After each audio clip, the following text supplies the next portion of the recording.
गणपती असलेल्या Indonesian नोटेचा photo तुम्ही पाहिलाच असेल, पण त्यामागची स्टोरी माहिती आहे का?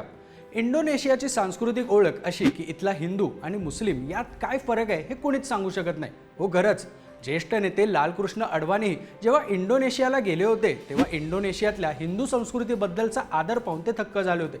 याचं एक मोठं उदाहरण सांगायचं तर इंडोनेशियाच्या 20,000च्या नोटेवर हिंदूंचे आराध्य दैवत असलेल्या गणपतीचा छापलेला फोटो. काही जणांना वाटतं की इंडोनेशियाला हिंदू धर्माचा इतिहास असावा म्हणून तो फोटो असेल, पण याबद्दलची लोककथा अशी आहे की 1998 मध्ये आशियातील जवळपास सर्वच देशांच्या चलनात उलथापालथ होत होती.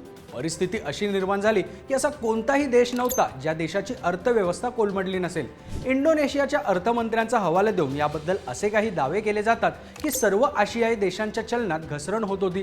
यात आर्थिक समस्येत त्रस्त असताना कोणीतरी इंडोनेशियाच्या अर्थमंत्र्यांना देशाच्या करन्सीवर हिंदू दैवत असलेल्या गणपतीचा फोटो लावण्याचा सल्ला दिला. इंडोनेशियाने तेच केलं आणि कालांतराने त्यांच्यावरचं आर्थिक संकटही गेलं. स्टोरी एकदम पिक्चर सारखी वाटत असली तरी ती खरी आहे, असं इंडोनेशियातली लोकच सांगतात.